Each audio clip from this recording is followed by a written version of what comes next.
At least adequately not bad looking people are on our show today. Just avoid the subject altogether. Don't mention the looks. No.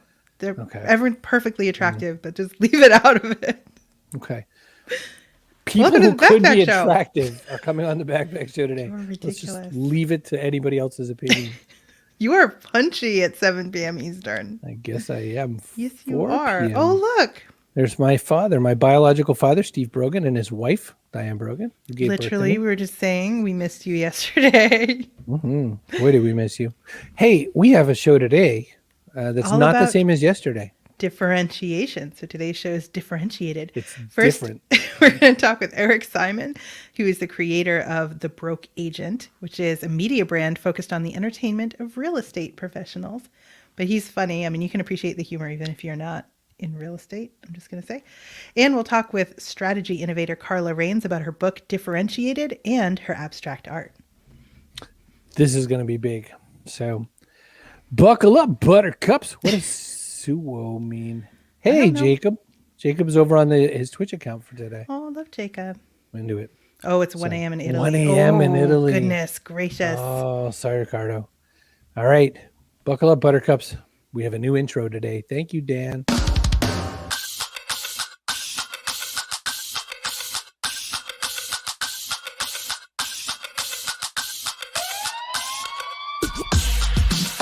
Welcome to the Backpack Show with your hosts, Chris Brogan and Carrie Gargone. So without him saying boom shakalaka, I add it in my head now like a doofus. My son loved that you laugh right when the siren goes off. He thought that was hysterical. So I think it works just right. I don't know. I do. I miss boom shakalaka though. You're right. We'll have to ask Stubble Judge for ruling. I wonder how he could do it. Hi from Pennsylvania. Hey, Evan. Fancy openings is Janice. Oh, yes. We'll have to take a vote whether they like the new one or the old one. The old one, I know. I won't. My feelings won't be hurt. With the old one. My feelings won't be hurt. Maybe you'll win. You don't know. Amazing intro, better than mine. Well, all you got to do is hire Stubble Judge on Twitch. He will make you an incredible intro. Jacob, my son just got over 100 subs. He's very excited. Starboard Jack. Uh-oh. There's some terrible things happening shortly. Hey, let's grab Eric Simon, the Broke Agent. We've got to learn a little bit about this because I don't know. There's a lot to this one. So you decide, I don't want to sell real estate. I just want to entertain real estate professionals. Yeah. With my humor. Now I get it. I think real estate's kind of it's a grind. What made you think, I think I could do this? What makes you think, I think I could make an entertainment company specific to the real estate professionals of the world?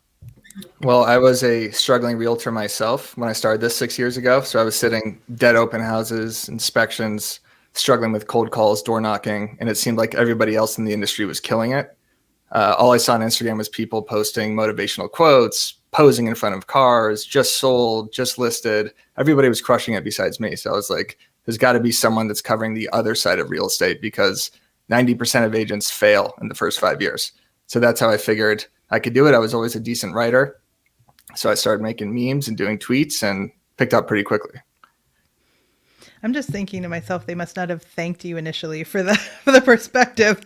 I mean, on one hand, they feel really seen. On the other, you're kind of like, oh, this job sucks. Well, it's not all negative. It's kind of like the inner monologue of a struggling agent, but there's some wins in there also. I try to make people feel good about themselves. But when I first started, the tone was definitely a lot more depressing than it was now because I was just kind of like a disgruntled, jealous, pissed off real estate agent. A little more dour at the beginning. So like, for instance, this recent one here says, when you just got your real estate license versus year 5. Yeah. I get it. You age a little quickly. Yeah. That one's not very funny. And then he wrote, there's nothing funny you're picking all the unfunny ones. With me right here. But the reason I posted those is because it's Star Wars Day. It's May the 4th. That's right. See, that one's topical right there. Bill Gates just got a divorce. So agent could get 3 sales out of that. So that one performed well. You're right. They might have to sell a house or they won't be able to afford to live separately. Exactly. This is buyers show me homes in an area where I won't get at a bidding war. Of course, a little SpongeBob goes pretty far. Real estate's a fairly buttoned up kind of world for the most part. And I would say 2 things that are contradictory are that real estate professionals do look at the bleeding edge of technology a lot more than some industries do, but I wouldn't necessarily peg them for memers. How is this being received in general? Like, do you still kind of get the little weird eye a lot, or how's that work? At first, yeah, I got basically fired from my brokerage for doing this. So I started this with my friend Wes Pinkston. He's no longer with the company, but we started about 5 years ago. And yeah, like I said, the content at the beginning was a lot edgier than it is now, just because I was trying to make a splash. So I was a lot more insulting and dark than it is. But we did it under an alias. I didn't even show my face because I still had hopes that I was going to be a successful real estate agent. So it was kind of more like a side project. But it was received extremely well by actual real estate agents, not my brokerage, because my brokerage was like, we can't have this liability of this lunatic posting a bunch of memes and that could do something that makes our brokerage look bad, basically. So It makes every brokerage look a little bad, but and a little good. Like, it's real. Yeah, exactly. But yeah, it definitely it picked up relatively quickly because I think there was no one else that was kind of covering that side of real estate. Like I said, it was all success stories. So I think it immediately resonated with people that were like, oh, damn, someone's actually covering the anxiety and the stress and all like the crap that we go through. Can we curse on this? I don't know. Yeah. It's 7 p.m. here. I mean, like, not that crap's a curse word. I just substituted crap for bullshit. But, so don't go too far. Frick would be too far. Right. Okay. There's bits of it, that I can resonate with as a seller. There you go. That's about as good as I would do at a repair job. Yeah. It's like a Mousecatool. We just need a Band-Aid and we could fix this, like a cartoon show. Oh my gosh, you're so right. Yep. Chris Harrow says, I love it. Eric's next brand, the agent no longer with the company. Exactly. But you don't just do memes. I mean, you actually do original content. You had a whole cast of characters you created and stuff. Yeah, I do Instagram reels and skits. I had a YouTube, not show, but I did like a YouTube rap video. I did a lot of skits. I have a podcast. So it's kind of turning into an actual media company, which is great. So at the beginning, I didn't really know what it was going to become. It was kind of mostly just memes and tweets and funny Facebook posts. But then I started actually figuring out that I could turn this into kind of like the Barstool Sports of real estate and have, like you said, a different cast of characters and more media like blogs, everything social media, podcasting, email marketing, and actually help agents with their social media as well. Do people ever get upset because they see themselves in your characters? Yeah, sometimes. There's been a lot of instances where I've posted something that is an actual text conversation from a specific agent. I always try to blur out names, but I get so many submissions of people posting bad real estate pics, and then agents get pissed off that it's their actual marketing. So as the account has grown, there's been a lot of people that have gotten angry with me for posting stuff because now there's 280,000 followers on Instagram. So it's actually reaching a decent amount of people. And you're like, well, just be better and we won't have a problem. Exactly. Well, I have another account, Bad Real Estate Pics, and in my profile, it says, if you get exposed on this is your fault. Like if you're taking photos with your cell phone where you could see yourself in the mirror or your staging is awful, then that's your fault. You're being a bad real estate agent.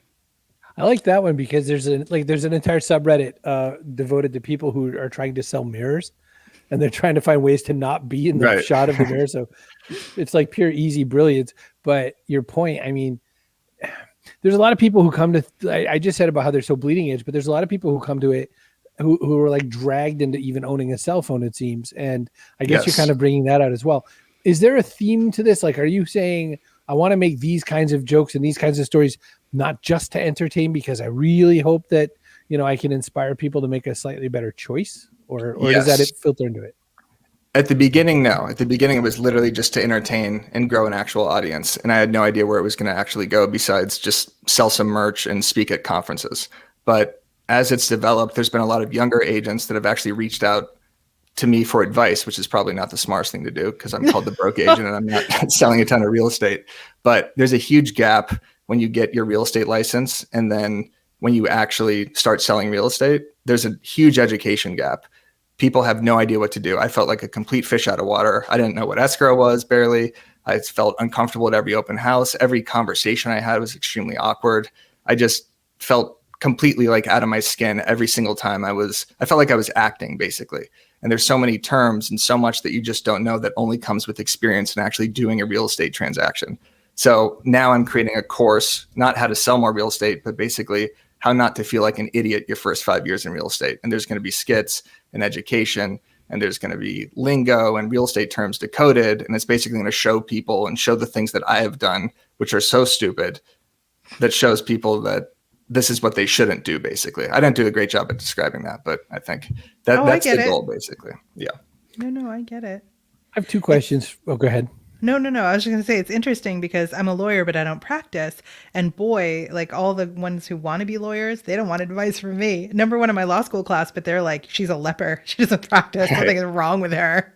Well, I'm getting influencers that know what they're talking about too. So I'm never going to tell people how to sell real estate, of course. It's literally going to be, these are my mistakes. This is what I did, when I couldn't open the lockbox. This is what I did at a listing appointment that was stupid. This is when I left an open house and I didn't turn off all the lights and the seller got pissed off at me. So it's all these things that you kind of pick up, all these mistakes that you have to experience your first couple of years of real estate. But we want to make people feel more comfortable where they could watch this course or these videos or whatever it turns out to be and be like, okay, I actually feel like I kind of know what I'm doing at this showing. Because there's so much more that goes into it than just the actual, negotiation and transaction. There's millions of conversations you have with other agents and your client's parents, and the client's dad always comes in at the inspection and thinks he knows everything. There's just so many moving parts of the deal that it'll be fun to bring this to life.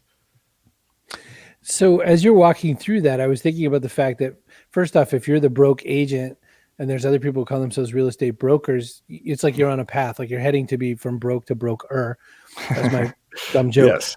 You have a significant other in your life. And what I want to know is, did that person decide they were going to be yours while you were still trying to sell houses, and now they're on for a whole different ride? How did that happen? That's a great question. I actually knew her from high school. So, Okay. And I'm sitting at her grandparents' house. That's why this background is older. We weren't It's judging. okay. No, you have great taste. Thank you. So I was still trying to sell real estate, but I had just came out with a real estate rap video, which now, looking back, it should be completely removed from YouTube. It's terrible and it's cringe inducing to watch. But because I knew her from high school and she knew that I was always kind of funny, she was okay with the fact that I had this side project that I was more focused on than actually selling real estate. I still sell real estate, by the way, in Brentwood. I just closed a condo a month ago, but slowly phasing that out. It's got to be the best. You're sure like, buy it or don't. I don't care. Just completely made that up. I still sell it. Right, exactly. Now all I want to do is find this video on YouTube. No. But I'm going to remove it right after this, actually. Eric, creatively, there's a gap between someone who's been funny all through school and who's been called funny, and Yes. people who can produce. What do you do with your slumps, and what do you do when you are hot? Like, how does the whole process work for you as far as putting it in? Great question, because there are so many slumps. And from content creation, especially when I first started this, I had to do more real estate to actually get the content, right? So if I didn't have a showing or an inspection or a call with the client, I was running dry on content. So I basically farm other meme pages, and then I could throw at an open house at the end of basically any joke and basically steal their joke, and it becomes a real estate one. So I would do that. And then I would go in real estate Facebook groups, because that's absolute comedy gold. It's agents that are all just screaming at each other, getting offended by things, pissed off, talking about their problems, posting text conversations. So I'd look at those and I would watch real estate content. I'd scroll through real estate Instagram, look up hashtag realtor, hashtag top producer, hashtag real estate humor, and then kind of study how real estate agents are acting and all the annoying stuff that they post on social media and basically make fun of that. But now, when I go in slumps, I get so many submissions, and I actually have people that are constantly sending me content, creating memes for the brand, that it's become less of a problem. But you could tell, like, there's days where I don't post that much, or I'm not feeling funny. And, it sucks, because I wake up, I'm like, this is my job. I need to keep producing content. I need to keep growing the brand. And sometimes it just doesn't happen. There are other meme accounts, some that I know from afar, and one that I'm friends with, for instance, Tank Sinatra. Yeah, he's great. George in New York. Do you have some favorites as well, besides, let's say, Tank Sinatra? Like, who's out there that you're like, this guy's killing? Well, I want to elaborate on Tank Sinatra. You go. Even though you told me not to. Yeah, go ahead. He's great. He also created Tank's Good News, Did. which is another fantastic Instagram account. He's created an entire brand, I think Brand Fire. So he's doing social media strategy.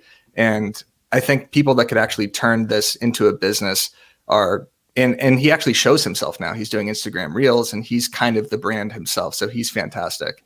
But in terms of my industry, there's a guy named Corporate Bro that does basically sales humor. And he's hilarious, but he does acted out skits, which is more impressive than what I'm doing. So he does 3 minutes to 5 minute IGTV videos, YouTube videos. He has a YouTube show where it's basically him in the office and he has all this cast of recurring characters and everything. And he's really fun to watch because he's doing what I want to do as well eventually. You'll need to get your girlfriend involved. You need more people to play different parts. Yes. Yeah. Well, I have some people now, which is great. I don't think my girlfriend will be acting in the real estate content videos. I think she'd rather not. Yeah.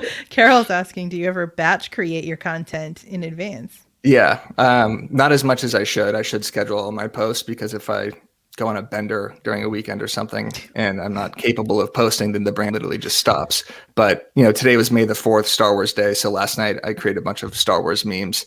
So I just kind of base it on a holiday that's coming up or something that's in the news. Then I will try to stay relevant and whatever's trending basically. And I have like an entire bank of content that I could refer back to. In the old days, when relatives would get their first email account, they used it purely to send the worst jokes you'd ever seen in your life. Mm-hmm. There's got to be some sort of analog to this now that you're meme guy. My guess is that as meme guy, you get sent a lot of really dumbass ideas. Oh my God. How do you work on that? What's your method for like really politely going, haha, thanks, and just not doing anything? That's basically what I do. I could just tap on Instagram DMs that likes the actual thing. But great point, Chris. They send me so much awful content. Real estate agents are not funny. There's a lot of them that are, I guess, but I'd say the majority definitely are not. And I could see this space. You could see the space unintentionally, yes. But I created a Facebook group, a private Facebook group where people could actually submit their content and then I could farm that content and then use that. So I just created this recently because this is becoming a problem where people will create a video, even put my watermark on it and say like, hey, can you post this? I really worked hard on this. But I'm at the point now where I have to be mindful of my content and that I have a standard to uphold as well. So I can't just be promoting agents that are producing crap content, which is a lot of them. Remy wants you to know that he's freaking hilarious. So just so you know. Okay, cool. He could send me posts. That's great, Remy. Good luck. Yeah. Of course, it looks like he's a helicopter pilot, so I don't think it's a fit. Did you just say that again too? I don't know. He just keeps posting. No, I put it back. Okay, got it. Because I wanted to look at the picture. Those were live. Okay. Yeah, he looked like a real estate professional. Well, Carol vouches for him, so. Okay. There we go. Carol knows he's funny. There we go. Carol. So we're going to be able to see more stuff. I have one last question, then I'm going to boot you backstage. What is what's the next couple of years if it goes the way you plan and nothing fails too badly? I create a template platform for real estate agents. So a lot of agents don't know what to post. So now you could brand the broke agent content, funny GIFs, infographics, memes, and you could actually post it to social media. So I've done this for about a year and I think I've signed up over 1,000 agents. And this is kind of like a monthly recurring thing where there's other content as well. There's buyer's guides, seller's guides. So this has been a great way to evolve my content for agents to post that it's not necessarily agent to agent humor, but agent to client humor. So it helps them get more deals. And it's great for their marketing because humor is the best form of marketing. So that podcasting, skits, videos, blogging, speaking gigs, and I've done a little bit of all this, but I want this to become, like I said, the barstool of real estate and have a bunch of people that work and produce content. I could help them help grow their real estate brand, and then eventually branch off into education. So that's the goal. So not selling real estate. No, never. That was never my path. I like sports. I don't even really like real estate. It's just I happened to become the receptionist at a brokerage for a temp job for 2 weeks, and then I became a buyer's agent. Now I'm here. So if I could do this over again, it would not be real estate. It would be sports.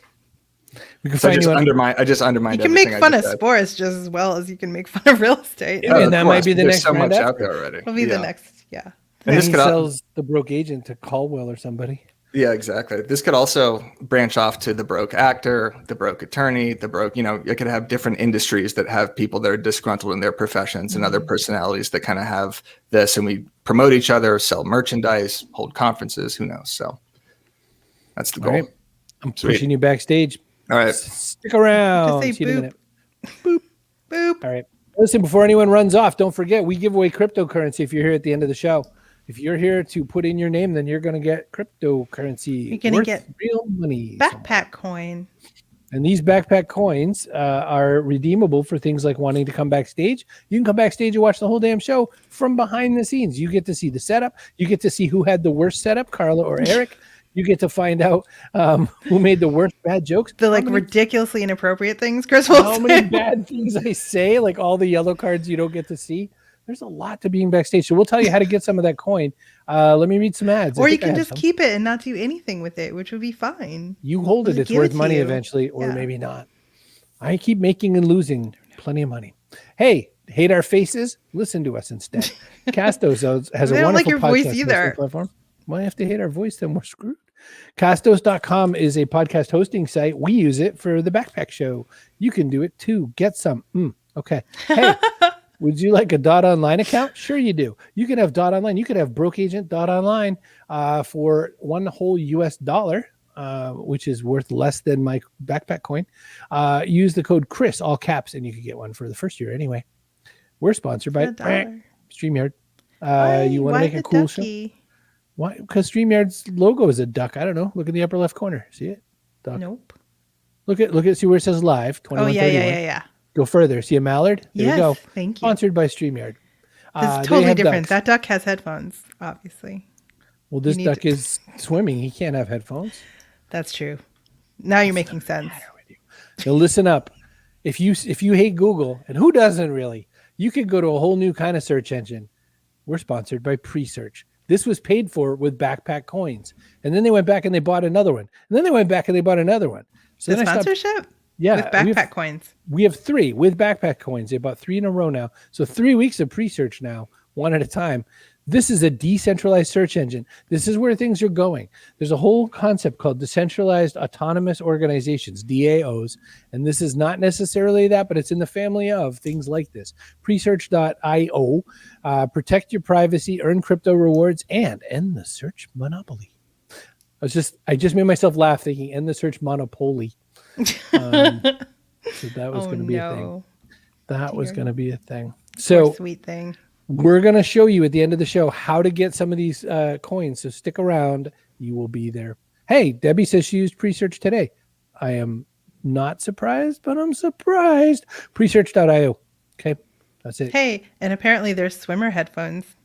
Oh, I guess there are. I hadn't thought about that. And Elizabeth also suggests that Eric branch out into sports agents too. Make all different jobs. You can make fun of anybody. I've done it my whole life. And and on that note, hi, Karla. Hey, everybody. Hello. We need to talk to you about how to be differentiated, because if Eric's going to start an entire empire of broke people, I mean, that's a pretty low bar, right? Like, there's a lot of broke people in a lot of cultures. So you wrote the book on differentiation. Help us out, strategy boss. What's this book going to give to people like Eric who needs to decide where to go in his next few acts? Well, I think Eric already has a great head start with his humor and his recognition of the importance of skit and really meeting his customers where they are. And what Differentiated does is really help us to identify those places where our organizations can deliver what really matters the most to our customers in a way that really honors what makes each of our companies or our nonprofits unique in the marketplace. And so we're really kind of celebrating what makes us special and finding a way to then power that to deliver something really fabulous to our customers. It's pretty simple, really. That was very eloquent and a lot more brief than I thought it was going to be. I can go longer. Hey, I'm a consultant. I can talk in paragraphs. Yes, you can. You've been at this particular mindset for a while, and there's I feel like there's 2 types of people. Presearch.com is the search engine. I'm so sorry, Kate. Here I am doing an ad read and I'm blowing it. So you have, for instance, you've been doing differentiation kind of work for a while. So it's not it's this book may be a new book that came out this year, but differentiation in general has been one of your strategy legs in the stool for a very, very long time. What made that the one? What made that the one you said, I'm going to anchor on this, and this is how I'm going to step away from everybody else doing things? Oh, you bet. Well, most of my career has been working in the nonprofit arena. So museums, universities, private schools, animal shelters, other kinds of groups that are really looking to stand out in the marketplace because they want to attract donors and, support as well as recognition for their mission. And I realized years ago that basically every client I ever had was really looking to differentiate in the marketplace. Too many felt that they were the best kept secret, which, as we know, is not a good place to be.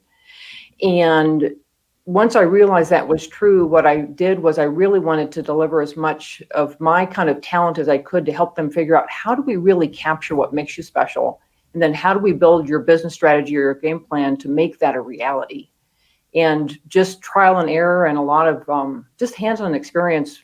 Basically, I earned my own PhD, if you will, along the way. And I had what I call a really career-defining eureka experience in 2018, where I realized, gosh, Karla, you've really landed on something that might be special here. And maybe it's worth pursuing to see if you really have an idea that could be of benefit to other people too.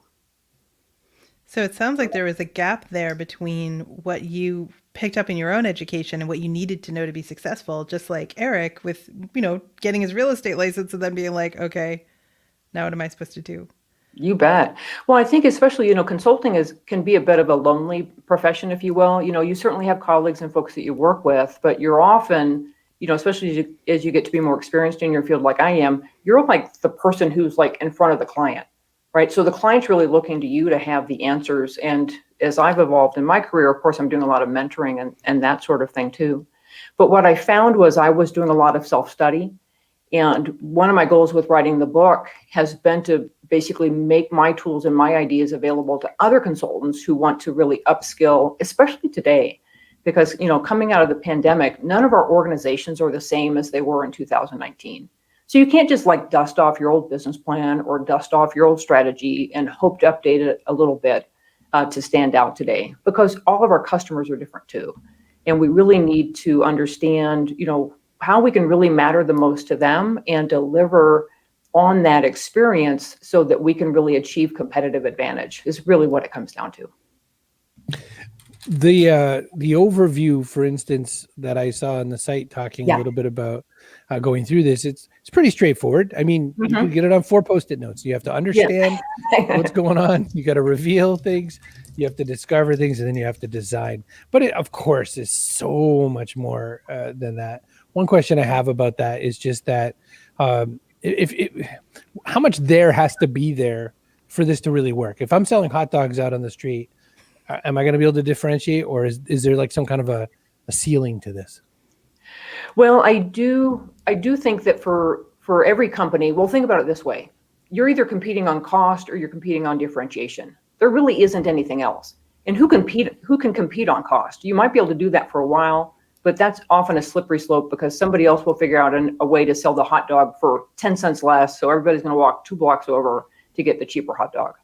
So I think especially today where authenticity and imagination and creativity are so, I think, sought after by customers of all types, finding a way to really tap into that differentiation that all of us have. What I found in my work is I'm either helping to uncover something that was there that was maybe underappreciated, or I'm quite frankly giving my clients the courage to really own the thing that makes them really awesome and to really celebrate that to attract more of the customers. And again, these are many of them nonprofits.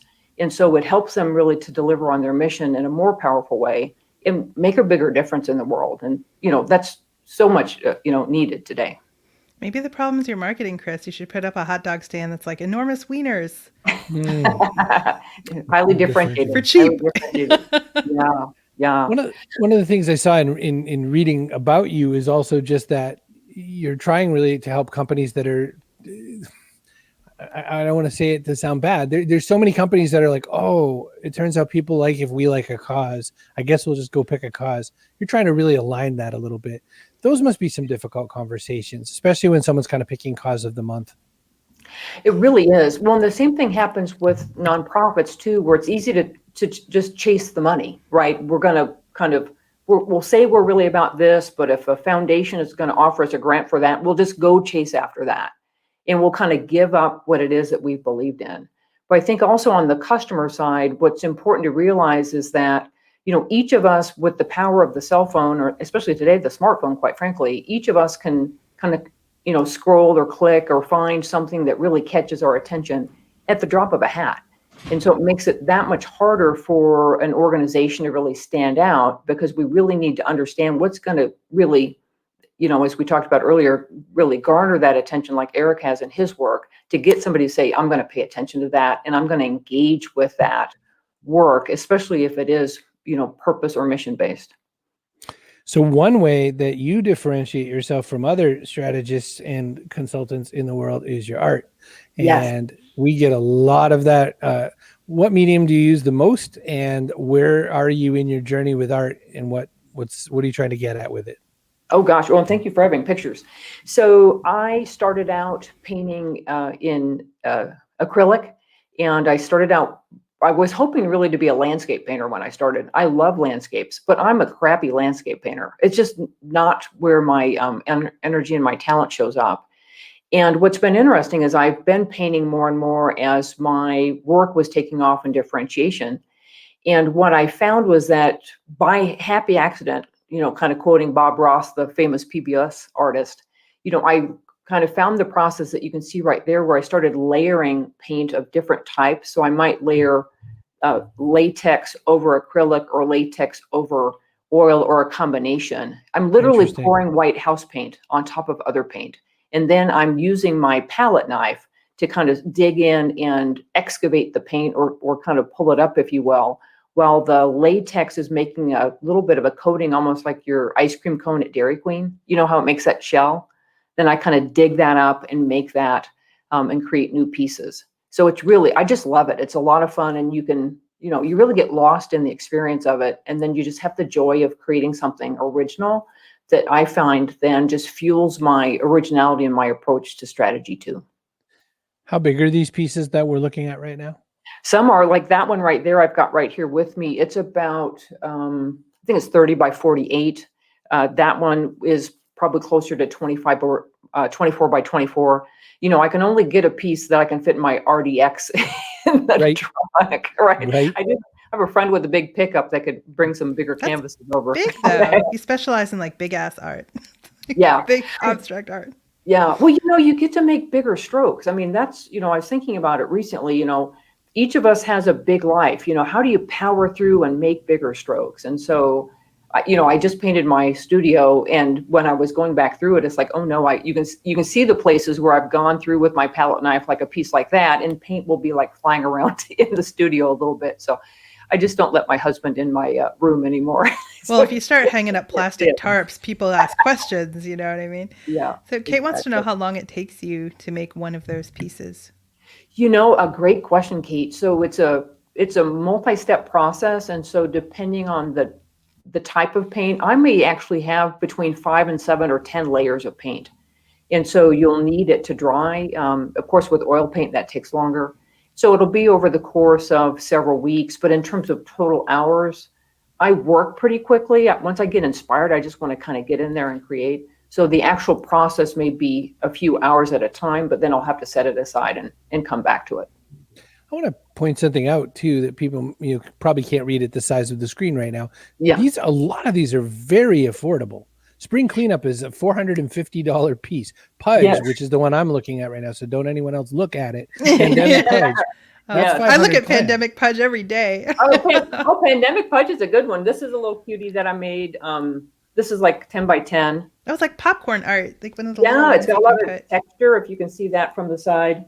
But you really have to go to Karla Rain's art to see this, by the way. Check that out. So this is a very early piece I did. So I just wanted to show you how much my work has evolved over 10 years. Wow. So it's fun. Yeah, once I kind of got into abstraction. Can we look at the little one again? Oh, yeah, it's a cutie. It's called Smoke. That's also super affordable too. I saw that one right after Pandemic Pudge. Yeah. That's number 3 in the list. I'm going to get it straight for you. But yeah, there's a Nice. lot of texture on there that you can see. Wow. Yeah. So what are you feeling when you're working on something like that? Um, Different for every piece? just talking about it ecstasy. I mean, it's a thrill. My mom was a painter, from, her whole adult life. And when I started painting, and I was older when I started, she said, Karla, there's just nothing like painting. And so for me, I love color. I love texture. I want to have an experience of joy in a piece. And so it's like transcendent in a way. It's just really, really special. And so it just makes me so happy. You can tell. So Chris, Kate wants to use backpack coin to buy one, so set that up. Thank you. You can buy books too with backpack coin. You sure can. And Carol wants to know how you know when a piece is done. Oh my gosh, Carol, that is the best question. I'm an intuitive person, and I think and I've had pieces. I worked on a piece last weekend that I took too far, which can happen. You can, and then it's like crap. That piece is kind of, I'm not happy with it now. But with a technique like mine, it's great. You just layer over it again and make something else. But yeah, I think you just know intuitively if it's done. I might hope a piece is done, but I can usually tell. It's like, I might love it, but I realize it's not really finished. And it's interesting because one of the things I really talk about in Differentiated is, as organizations, there may be things that we love about our work, our companies, but our customers are indifferent to that. So they're going to kind of give it a nod or a shrug. So I kind of try to use that same sense. It's like, is it really make me happy, or is it just, or I might hope it's better than it is, or I might hope it's more finished than it is, and just say, you know what, not for me. This book is definitely worth taking and grabbing. It's if you felt something when you were looking into the art, this is the book version of some of that art. That's the best way for you to take a look at them. Thank you. It was, I always tell people I can't take credit for the art in the book. And it was really fun to actually create a book that's full color. And it's fun to actually have your own book and have your own notes in the margin, which has been cool. But Tony Steck is the designer who really put the book together for me. And, my husband said to me, he said, honey, it's great. He said, it doesn't look like just another business book. Exactly. And that Can is, you paint one for us? Just drizzle on it. it's important to differentiate. Send you one as a present. And then we'll sell it with backpack coin. Oh, we could with backpack coin. You can get a really good layer on that outside cover. Right? Could. Exactly. I could. Yeah. And then people would have to put it front facing on the bookshelf because they can't cram it in between Exactly. other books. You're right. They'll break it. Spine. Yeah. You got to save it. The pink spine. All right. I'm grabbing our man, Eric, and we're going to get back to the end of this. Differentiate some more. Hello, senor. Hello. Have you made a meme or two while we were waiting? Maybe sold a house. Yeah, I just posted 5 memes. No. I was checking actually my cryptocurrency, believe it or not. It's plummeting right now. Oh, well, stick around. ETH, and for no good reason, Dogecoin just keeps going up. Karla, where are you on social? Found one account, but not the other account. Is it me? So I'm on Instagram, Facebook, Twitter, and LinkedIn. All of those places through my name, Karla Rains, and also Differentiation Zone. Our hashtag is Your Org Matters out at Twitter and also on Instagram. Instagram's a fun place to be in strategy because there's not a lot of other people out there. So try to bring that artistic flair. Since launching this show, we found out that Instagram is sort of the secret hangout of everybody, and that you're like people like me who love Twitter are basically an old man, on the side of the lawn, Yelling at clouds. Yep. Eric, what do you think? Do you think you could work in some of that kind of acrylic and big, heavy latex paint kind of work? I don't know how that would work with the broke agent, but I did have a cartoon book called Commission Impossible, and I could use another artist for that. So maybe we could work that in actually. Let's talk. Most Yeah, realtors absolutely. are like, we're going to paint this whole place beige. So Exactly. Yeah. let's rock it. Coffee- You're like, can I coffee have an cream. accent wall? And they're like, no. No, Yeah, it could be this off-white. accent wall is about the only thing in this place that's that color. Everything else is go to hell white. But we'll see. So you're ready to sell. Congratulations. Kate wants to pre-order the book. You're sending them. Kate wants to buy that book before it goes out to anybody else. She wants Differentiated painted. Oh, the Oh, painted like the one? painted one. Fabulous. Oh, Karla, we'll get happy in touch with you and we'll work this out. to. Is that your I- cat I see over there? I w- Who has it? Here's a cat. I'm Chris has afraid a so. cat. Uh-oh.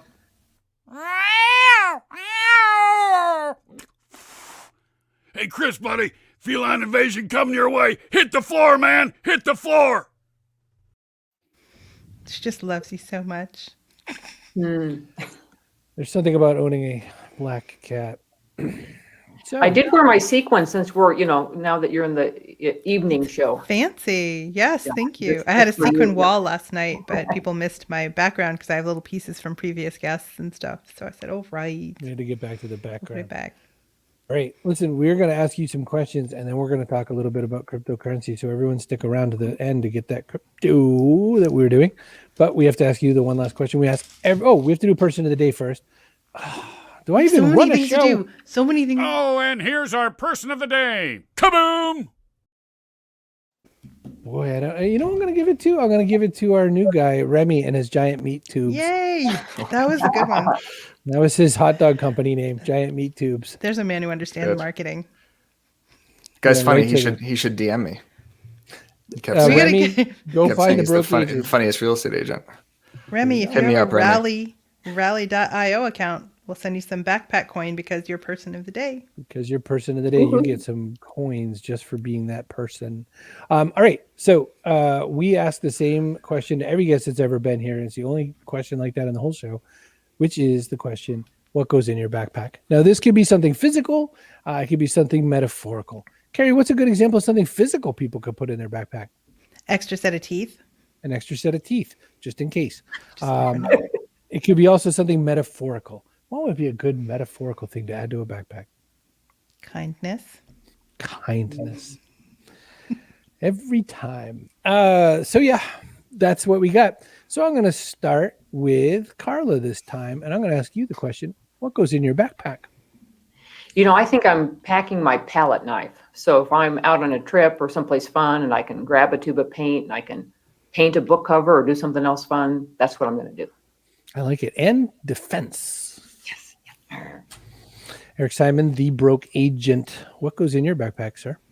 I'll look at it from a dead open house perspective. I will have my computer. I will have a power adapter for the computer, a cell phone charger, and baby wipes. Always got to have baby wipes on you at all times. Got to stay clean. Those babies get Flushable dirty. ones. Not for actual babies, for myself. Oh, Good to I know. thought that's kind of a nice thing for the agent to have is like, because what if you need that, but you're saying for yourself? Yes. All right. We're going to talk just for a quick second about this cryptocurrency shenanigans. So sit around and look awkward, guests. I haven't worked out how to put this into the thing. Listen, you got to go to rally.io and you set up an account. The account's free and it has nothing. It's not tied to your bank or anything like that until you tie it to your bank. From there, you can buy any old thing you want. Rally is a tradable actual coin out on the wide open crypto network. But we just want to give you some backpack coin. Correct. You can hold it and not do anything with it. Or you could spend 10 backpack coin and come backstage with us and witness that experience. So yes, so 6 sentences from where I am in my script. Once you get your Rally account, that's makes you a grown-up cryptocurrency holder. There's an entire environment in there called Creator Coin, and there's 120 some odd Creator Coins you can buy. We just want you to buy ours. Get the hell away from all those other people. So you go to rally.io/creator. This is hard to do live. BKPK. And then you can find your backpack coins. Now we, because you are here, are going to send you some. So all you need to do is give us your Rally account name, which once you're logged in, it'll be right there. You can just tell us it's just an account name. Send us that account name and we will give you coins. Type it right in right now if you have it. Or you can email me if you have to set one up and it takes longer than it doesn't take long at all. It's but fast. Yes, It's super fast. But email me, Carrie@chrisbrogan.com with the passphrase New England clam chowder, and I will give you some backpack coin. What was yesterday? Oh, rutabaga. Yes, that was yesterday. Today's New England clam chowder. New England club chatter. Yeah. So right now the backpack coin, which is tied to the Rally coin, is worth 1.705. This morning it was worth 1.86. So I don't know. you're missing an S in there, Janice, but yes.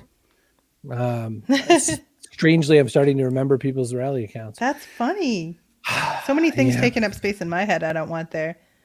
Like the ad for Thompson's Clam Bar that ran every summer on Cape Cod on the radio, every 30 seconds all summer long. It's there. Well, I can't get rid of it. one thing I could say about two fabulous guests today is that my grandmother would have definitely run into both of them at one point or another. My grandmother loved to walk into open houses, even if she wasn't in the market. I'll tell you what she did each time, though. This is kind of weird.